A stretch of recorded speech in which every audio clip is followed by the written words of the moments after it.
And I thank you all for coming, this afternoon.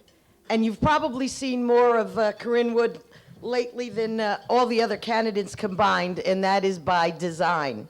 As a candidate who believes that the people of Illinois have a right to know where she stands on the issues, Ms. Woods has been available, outspoken, a front runner in the concept of a full and frank airing of the issues in this campaign.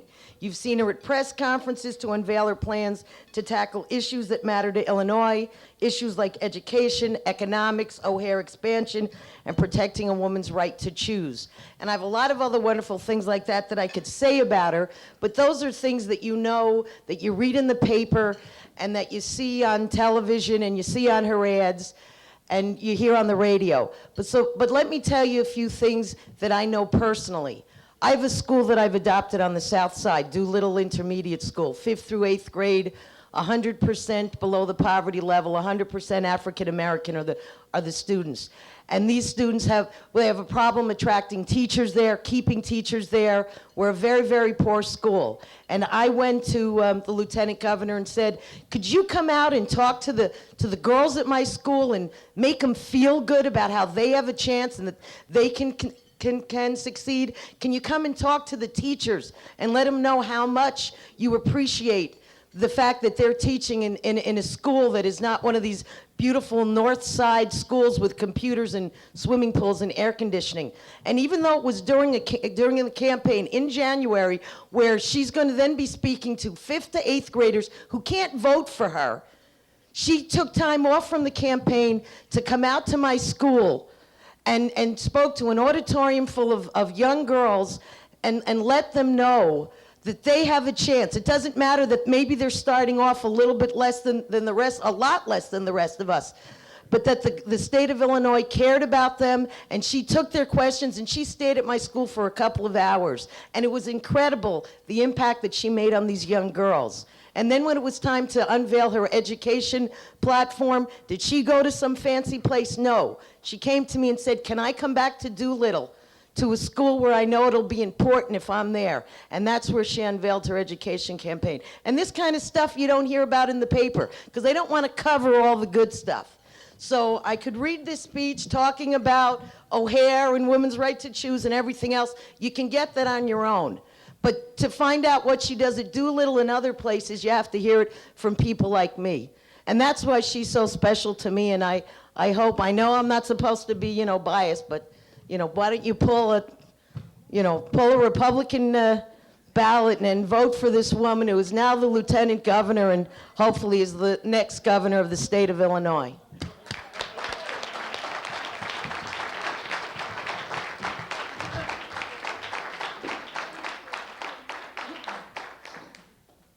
Thank you, Kathy, for that very kind introduction.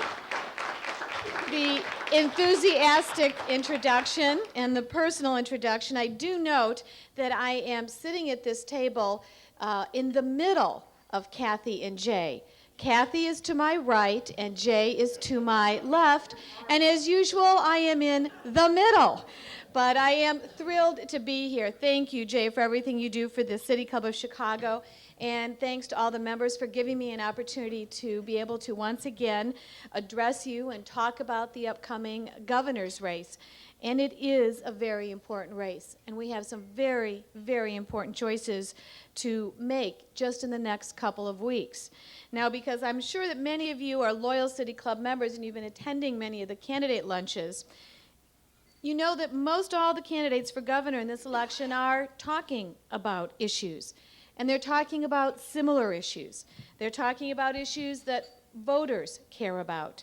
More jobs, better education for our kids, increased availability of health care. These are the things that are important to the people of Illinois. And these are the issues that are going to help define and focus our state government, not just for the next 4 years, but for our future. Now, the difference between my candidacy and the candidacy of the 5 men running for governor is accomplishment. I'm the only candidate with a record of accomplishments on all the issues that matter to the people of Illinois. I'm the only candidate who's actually created jobs, stimulated statewide economic development. I'm the only candidate who's legislated funding for education and brought thousands of new teachers and thousands of new classrooms throughout our state. I'm the only candidate who's delivered quality health care to Illinois citizens by expanding our programs and providing life-saving screenings to women throughout our entire state. It took an active lieutenant governor to make that happen. Our Illinois economy, we all know, has been declining over the past 2 years, and it has had a dramatic impact, not only on our state budget, but also on the businesses that keep Illinois and Chicago strong. More jobs for Illinois is a concern for every person and every community. Yet even in the face of this declining economy, I've created nearly 4,000 new downtown jobs in the past 2 years and a total of 800 new businesses, and that creates openings to contribute to our economic recovery. I've helped create and support programs like the EDGE Tax Credit Program and Venture Tech programs to help build the right infrastructure that'll keep business thriving here in Illinois. And with the historic initiatives like Illinois First, a program that will bring more than $12 billion in new investment to our state, we have invested in Illinois' infrastructure, in our roads, in our schools, in our qualities of life. And I will continue as governor to provide the right climate for new jobs and economic development. Since I announced my candidacy, I have been a very vocal proponent of O'Hare expansion. I believe it's more than just about airplanes. It's about spurring our economy in this entire region. And I do also believe that Peatone needs to be started. These airport projects are the linchpin to strong economic development in the Chicagoland area. They're critical to our economic success.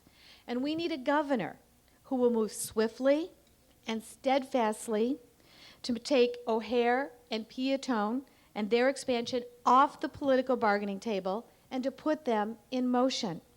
And I will be that governor. I am in favor of continuing EDGE tax credit programs so we can attract new jobs to Illinois. Because with our state experiencing economic uncertainty, we need to make sure that Illinois stays competitive with our neighboring states. I will work to ensure that Illinois is in a position to attract the best and the brightest technology experts. Because during the technology boom, we began to secure a position as the Silicon Prairie.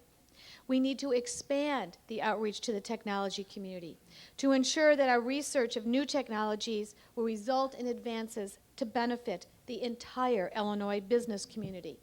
And we are uniquely positioned in Illinois to be on that cutting edge of the new technology revolution. And we need to invest the resources to make sure we capitalize on that potential. And there's more we can do. I've proposed to create job retention programs to support existing Illinois businesses, to keep our workforce working, early warning systems for those businesses who are in trouble.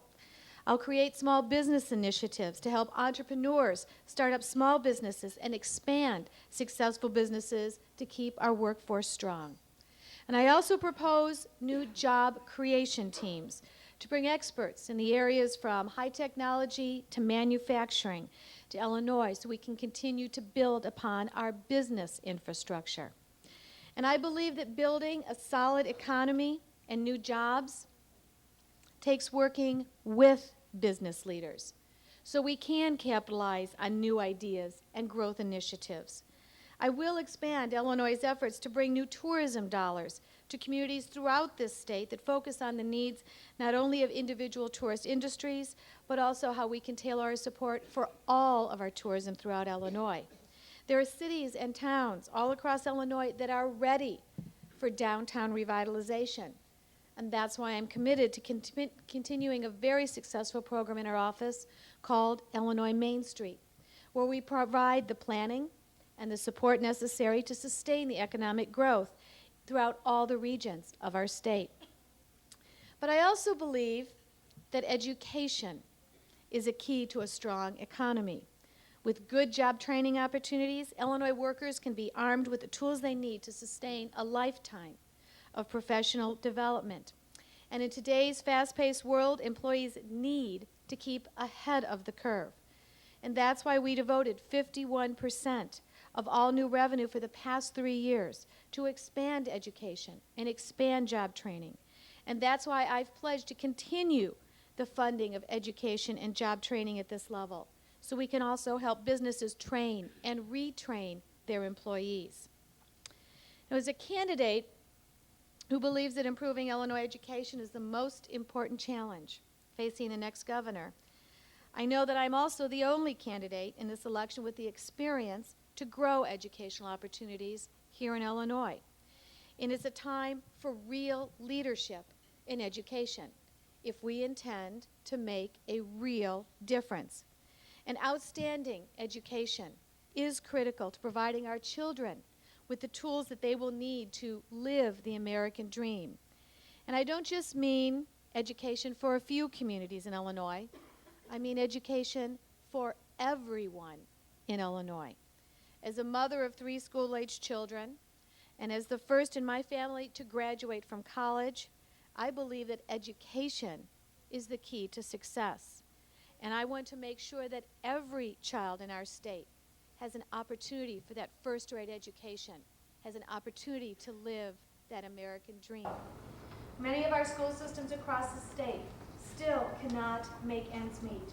And that's why I also propose an increase in funding for school construction programs by $250 million for the next 4 years, and that's $1 billion for schools across Illinois.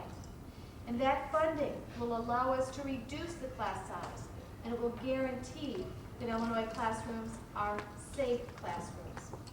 I also believe that our next governor needs to bring education back to the basics with new programs, comprehensive reading programs for grades pre-K through 2nd grade, so we can make sure every child can read at grade level.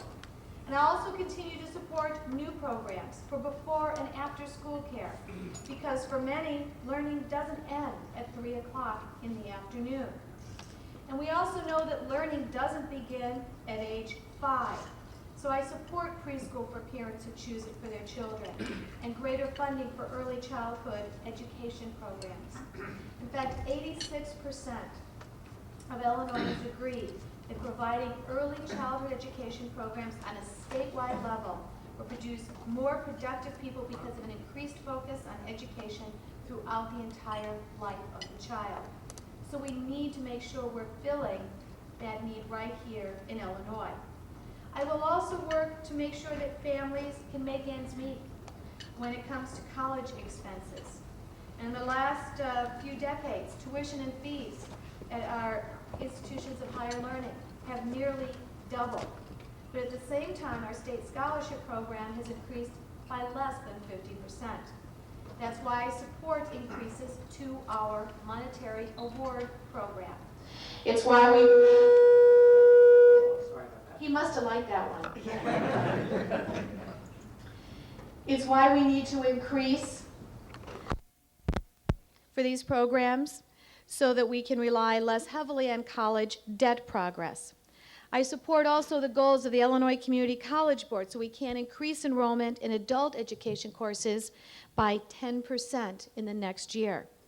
Now, it's going to take a strong commitment on education in order to make a real change here in Illinois, but I know and I believe that with the right leadership we can get the job done.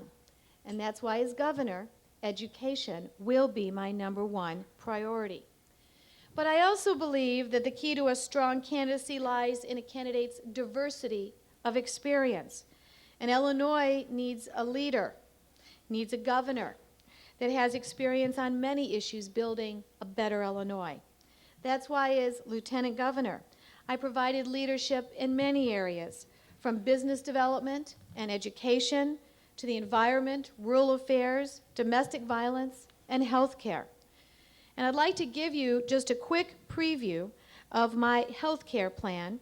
And I'll be unveiling my health care plan, a blueprint for a healthy Illinois, this coming Friday.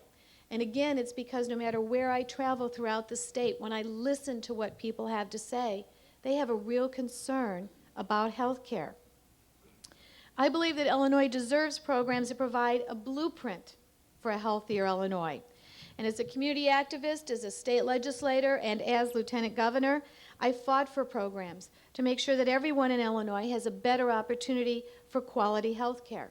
And as governor, I will continue to focus on access, on quality, on an affordability for all Illinois families, and especially those for the working poor. As lieutenant governor, I have a strong record in women's health. We've been very successful in tripling the funding for women's health programs here in Illinois. We've really put Illinois on the map when it comes to women's health care. Through our Check for the Cure program, it's an income tax checkoff to provide funding for breast cancer research. In the last few years, we've raised more than $2 million with the help of the good people of Illinois. Now, I didn't just say health care would be a priority if I became lieutenant governor. I made it so. And as a breast cancer survivor, I also understand on a very personal and a fundamental level how important quality health care is. I'm one of the lucky ones. But that's why my health care plan calls for the formation of a program called Healthy Connections. It's a 5-year coordinated project to implement an array of policies that assures that every Illinois family has access to health care. Here in Illinois, families should be linked with government-funded, employer-sponsored, insurance cooperatives, and self-insurance programs, because the good people of Illinois deserve an opportunity to provide their families with good health care. I also propose a new family care program using federal Medicaid dollars to expand health care coverage to at least 80,000 working poor adults. We've seen success with Kid Care program, and I want to see that success applied to a program that will benefit the entire family. I also propose expanding the eligibility of Kid Care from 185% to 200% of the federal poverty level. That will bring an additional 12,000 children into a program, and it will help greatly reduce the number of Illinois children without good health care coverage. And as I announced last September, I also believe that Illinois seniors deserve a better way to afford prescription drugs. They're often the difference between an active, self-sufficient life or a life of dependency. Too many Illinois seniors now are forced to make difficult decisions between buying groceries or filling their prescriptions. That's not right. And that's why, as governor, I'll call for an expansion of the state's prescription drug program, even beyond the new Senior RX program. I also call for individuals currently enrolled in our state circuit breaker program to be eligible for the Senior RX program. I'm also in favor of increasing options for seniors by increasing funding for programs like home-delivered meals by $500,000 and our community care program by more than $40 million so that seniors have the support they need to live an independent lifestyle. And for those seniors who cannot, I propose the implementation of a new $1.5 million grant program designed to help reinforce the infrastructure of senior centers across our state. I also believe that one way to help provide support for future generations of seniors is by focusing resources in healthcare on prevention and education. I believe that if we spend our resources up front, that it is a wiser investment. I believe that the people of Illinois deserve the best health care possible. That also means they deserve the highest quality health care professionals. And that's why I'm in favor of expanding educational programs for health professionals. My proposal includes an increase in education debt repayment programs from $300,000 to $500,000, tripling of the nursing education scholarship program to $1 million, and a funding increase and a program expansion for the Allied Health Professional Scholarship Program to allow medical technicians to receive financial assistance with their education. We know that when we grow our economy, we need a skilled workforce. We know that if we're going to provide the best health care quality, we need skilled healthcare professionals. I believe that these programs reflect a positive and a creative vision of what this state actually might become. But perhaps even more importantly, it's the vision of a lieutenant governor with a proven, broad-based record of experience. Someone who will not just promise, but who will actually deliver. So I want to say thank you again for your support of the City Club, for being here today. I have to say I enjoy having the opportunity to talk about the issues. I fervently believe it's imperative that people know where the candidate stands so you can all make an informed choice on March 19th. So thank you very, very much for giving me your time today.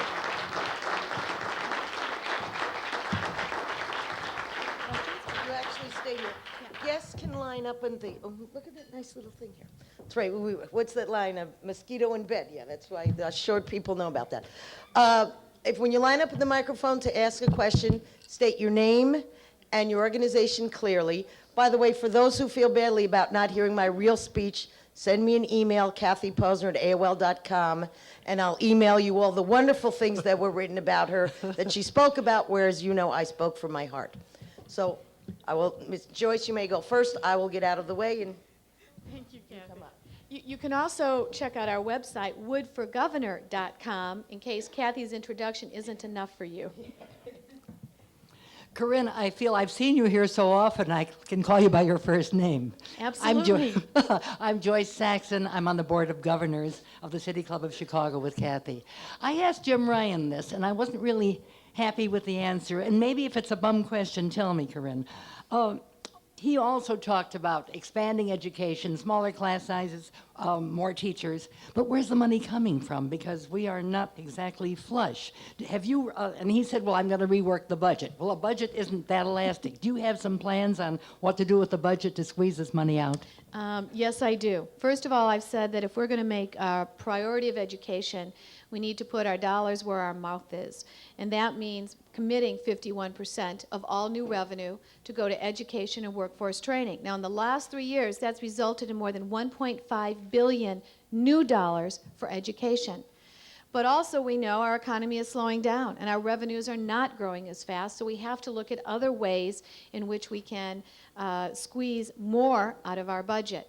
One thing I've said that I believe we should do, and I outlined it here today, is to capture more federal dollars.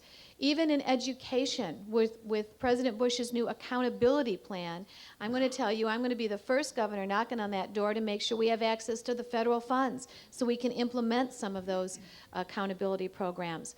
I've said there's too many federal dollars in Washington that stay in Washington and don't get returned to Illinois. And as a lieutenant governor, I was able to go to Washington and secure $100 million to help restore our river system. So I know that with a little will, a little talent, with making it a priority, we can get more federal dollars back from Washington. But I've also said we need to cut out of our own state budget areas that are not a priority. Last October, I said what was not a priority for me, and that was pork barrel projects or member initiatives. There were more than $300 million given to 4 legislative leaders to divvy up among our state last year. $300 million that didn't have any public review. And in the last 4 years, those member initiative projects have been more than $1.5 billion. Now, some of those projects are good. Some go to buy fire trucks. Some may be a water treatment system. But some of those projects also go to buy political elections. That's not where we should be spending our money. And right now, we're forced between determining whether or not we're going to be paying our Medicaid reimbursement bills on time or funding skateboard parks. I know where I want to be spending the money, and it's paying our hospital bills. I believe we can also look at refinancing our state debt. As homeowners, if mortgage rates go down, you look for lower mortgage rates and you refinance. Our state should also look at refinancing our state debt. Long term, we need to eliminate the waste and inefficiency in government. And they only do that with a lot of political will and a lot of courage. We've taken a few steps in the right direction, making sure our agencies are more accountable, measuring our success so we can determine whether or not our dollars are being well spent. But I will say if there is something that's more frustrating than partisan politics, it's a slow-moving state bureaucracy. And so I've put forth a proposal to require state agencies to have performance-based review standards, and I've said that their budget will not go through the Bureau of the Budget until they have those standards in place. I think that might get their attention. So that's just a start. Thank you. Kathy Posner, wannabe supermodel. In January, I had a double angioplasty. Sidebar, your wonderful press secretary slept on my sofa for 5 nights to make sure I didn't die. But it made me think about what I want to do with my life. And I thought about, okay, I would like to quit my job. And I went to my insurance agent and said, if I want to leave work and not be on group health care anymore, how much will it cost me to get my own policy? He said, it won't cost you anything because you cannot get your own policy. We are not a must-carry state. And he said, unfortunately, the policy that can be offered through the state of Illinois is so bad you wouldn't want it. You are going to always have to have a job just so you can have health insurance. And I wondered what could be done to bring up the level of the state-sponsored health insurance for those of us who might want to retire and never can. Some of the biggest problems that I do hear about from people across the state do relate to health insurance, access to health care, questions about their individual health, and it's because our entire healthcare industry is in a state of flux. It used to be so many of us received our healthcare coverage through our employers. But it also used to be we would start in a job and stay in that job for 30 years. Now we know that doesn't happen anymore. People come and leave their jobs very frequently. We're a very transient society, and with it has come a whole sort of new way of looking at healthcare coverage. The other problem is even for employer-based healthcare coverage. We hear from employers, one of their biggest concerns, they can't afford good healthcare coverage for their employees. They want to offer good health care, but they cannot afford to do so. So I've said, one, that I would work with employers to provide an incentive-based system so we can encourage our employers and our private sector to provide better and more affordable health care. I've talked about the small businesses, fastest growing segment in our economy, and yet they have the hardest time accessing health care because they don't have purchasing power.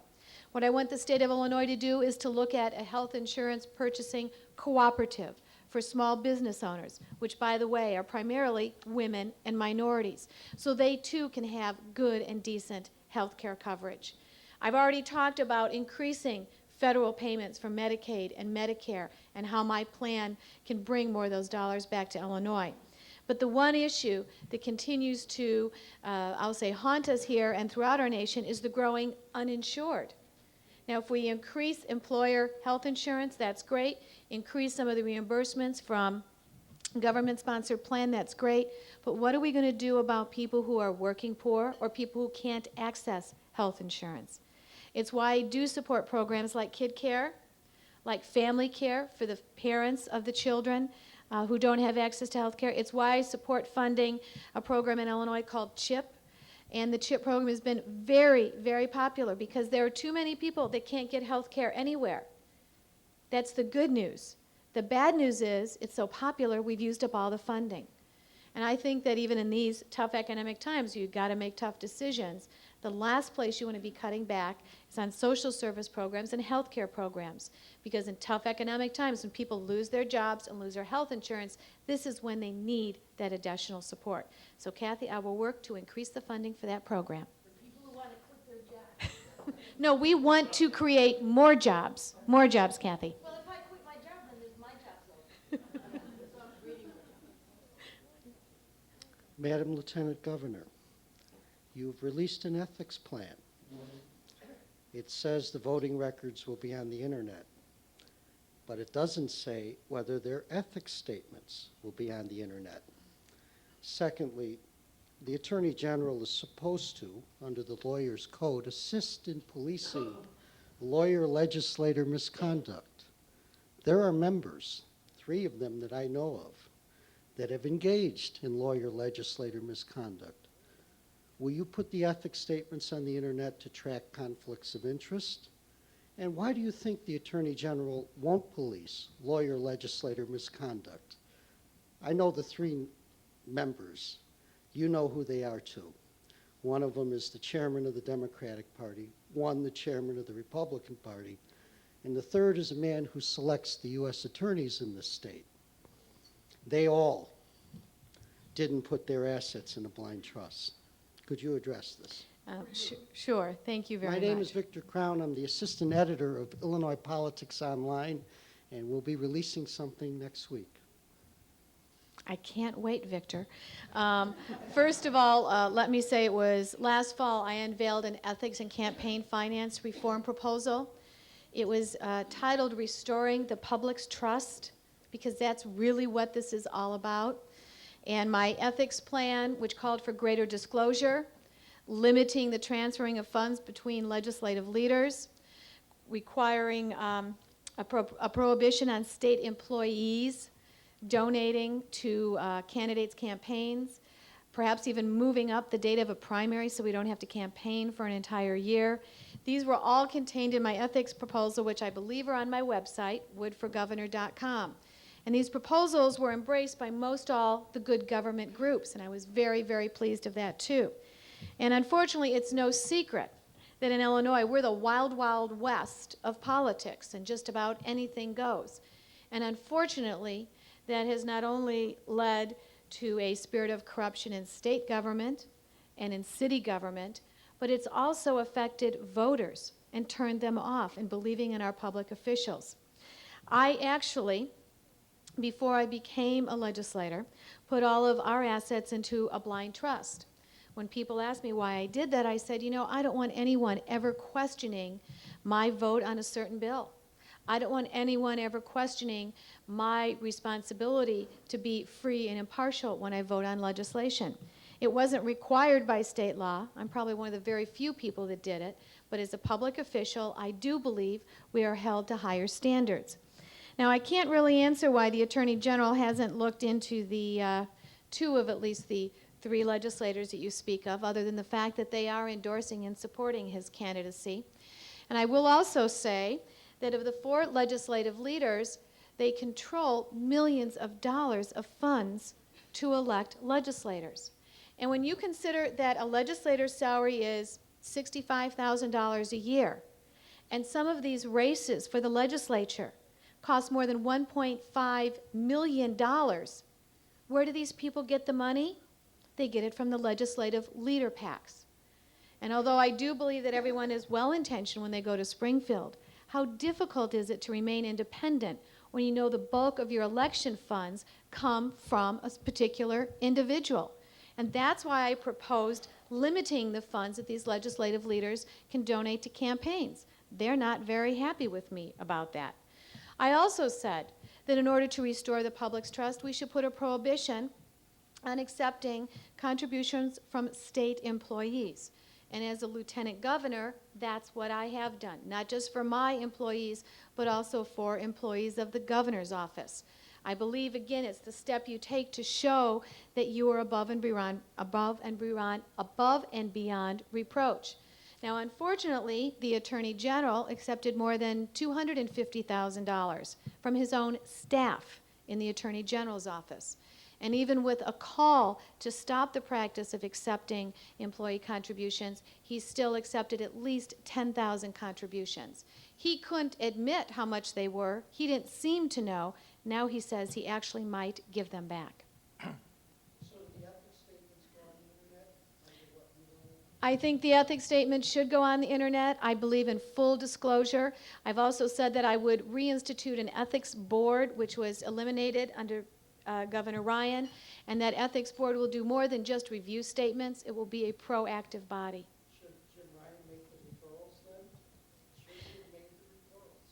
Well, The lawyers told you. I think that there are some questions in terms of the Attorney General's office and when they might have potential conflicts of interest. The Attorney General has received a fair amount of criticism for not going after certain allegations of public corruption. At this City Club debate luncheon a few weeks ago, he said that he kept his promise to keep a public corruptions unit developed in the Attorney General's office, and yet we can find no record of a public corruptions unit being instigated. There is a special investigations unit in the Attorney General's office that seems to go after mostly clerks, maybe police officers, clearly not public corruption. And in fact, I think his press staff is bigger than the Special Prosecutions Division. Jeff Berkowitz, head of JB Consulting Group, Hi, Jeff. where we do legal recruiting for corporate law departments and law firms. And just in case you don't come in first, as a former practicing lawyer, I hope you'll think of us. Thank you, Jeff. And also host of Public Affairs. And next Monday night's show features Bill Clinton and Rahm Emanuel. Now, this is a very interesting election because it seems as if our current governor, George Ryan, would have thought to be the 800-pound gorilla. But I think all of the candidates, I think you included, have indicated you've neither sought nor has he offered his endorsement. So I'm wondering if you might take this time to perhaps directly disassociate yourself in the sense that looking back at his days as Secretary of State, I think most people would say that he was either guilty of negligence, if not in a legal sense, at least in a policy sense, or perhaps participated directly in that scandal. It doesn't seem as if there's much leeway. It's either one or the other. So I'm wondering, would you care to say what your view is of those? Which of those would characterize your position on the governor's role as Secretary of State? And secondly, he, as you know, has flip-flopped on a number of things that he either said he would do and didn't do, or said he wouldn't do and did do. So on both of those issues, if you could answer directly, how do you feel about Governor George Ryan? Well, I would say, first of all, when George Ryan was the Secretary of State, when the alleged scandal was brewing, I was a member of the General Assembly. I think the real question that needs to be asked during that time when this was going on, where was our chief law enforcement officer? Where was Jim Ryan during these times? He will say, well, there was a federal investigation going on, but I can point time and time again in the Attorney General's office, when the Attorney General's office has entered into concurrent investigations between federal and state officials. So I believe the real question is the chief law enforcement officer of the state, where was Jim Ryan? With respect to Governor Ryan and some of the flip-flops, as you call them, again, I can't answer for Governor Ryan, but I can tell you that when he came out in support of O'Hare expansion, I agreed. I thought it was the right thing to do, and I stated my position here of why. It grows jobs. O'Hare's the economic engine for this region. And when Governor Ryan vetoed a bill that would have prohibited Medicaid funding for poor women who needed abortions because of their health, that was probably contrary to his view of being pro-life, but I applauded him in that decision also, because I thought that was also a good decision. I don't think it's fair to discriminate on health just because someone is poor.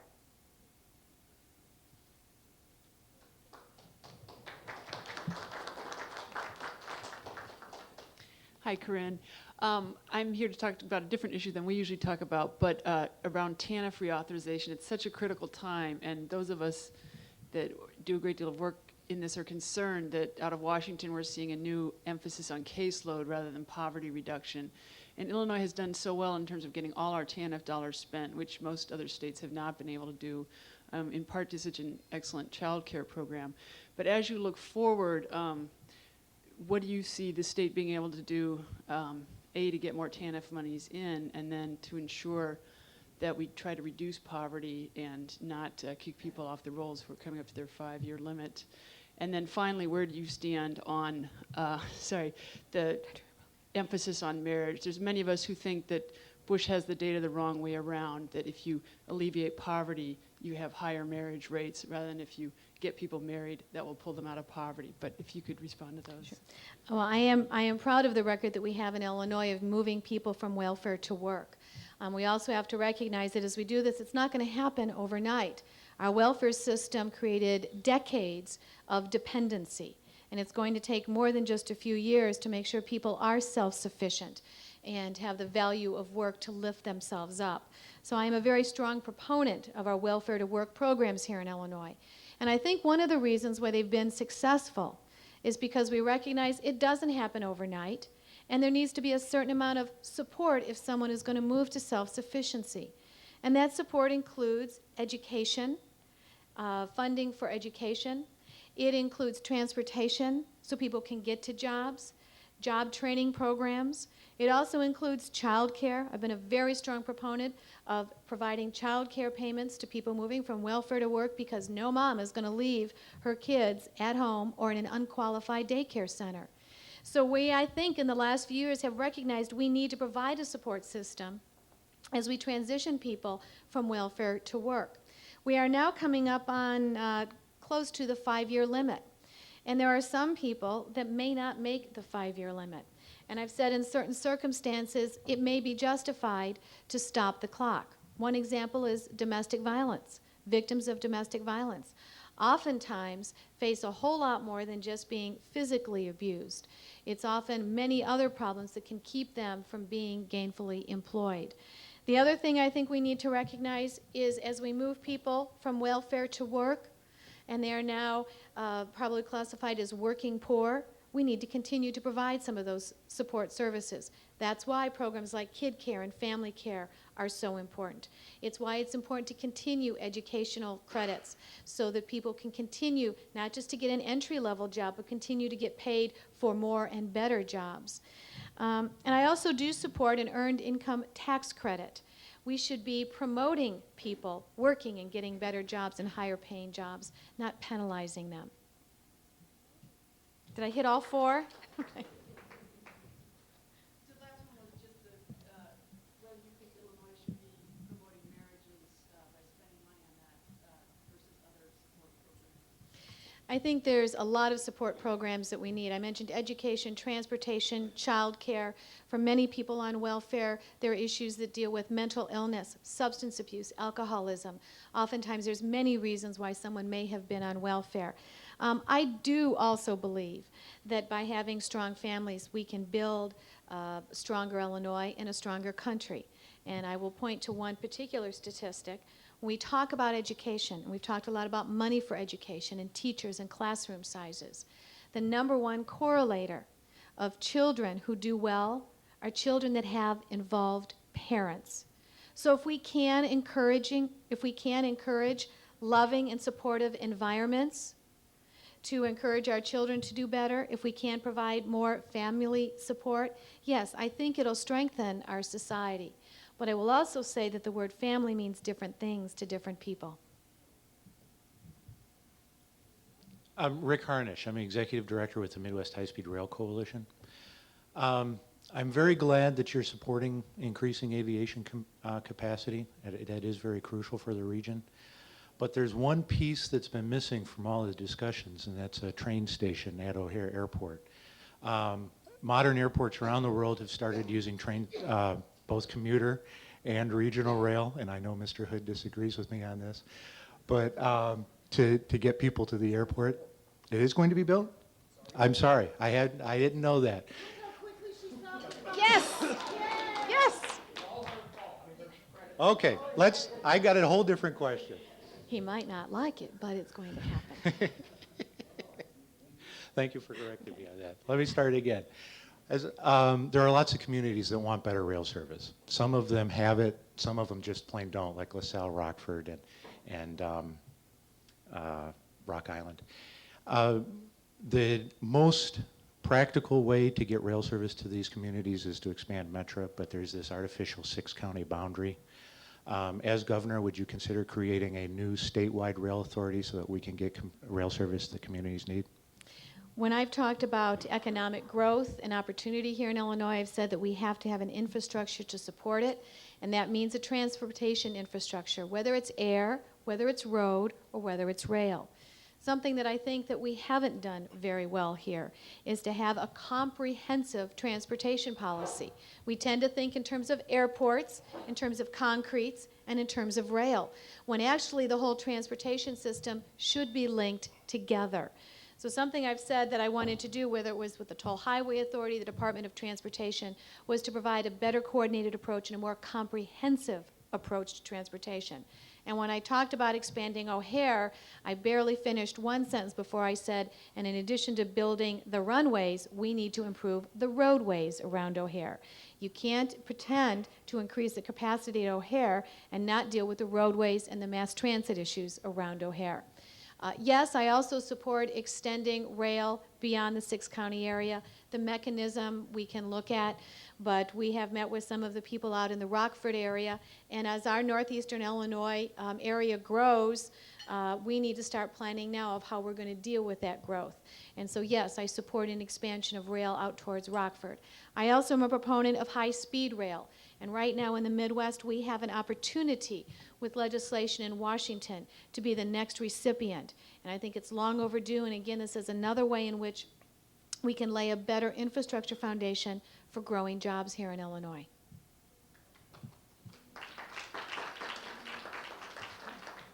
Hi, Governor. I'm Bill Bonaparte. I'm a small business owner on the south side of Chicago. A few years ago, John Nesbitt wrote in his book, Megatrends, he talked about this bracketed period of moving from industrial to information management. And that has occurred. And it seems as though the area that he was talking about was bound by I-57, I-80. I mean, there's an area that people have been devastated over this transition. And we keep talking about the airport, the potential of an airport in Peatone. Is there some parallel solution to what can be an infusion of economic development to that area if the airport's not built? Well, I will say that I've been on record as supporting Peatone now for 4 years. And I've seen the studies that show not only why there is a need for this airport to be built for aviation reasons, and that's even with the most ambitious airport expansion plan at O'Hare, but it's also because Peatone is about jobs and economic development. Hundreds of millions of dollars in the next 20 years that would be generated in the south and southwest suburban area. In an area that has higher than usual unemployment, an area that despite several attempts to get it jump-started just has not caught on. It will also bring with it an opportunity to extend some of the transportation needs in the south and southwestern suburbs.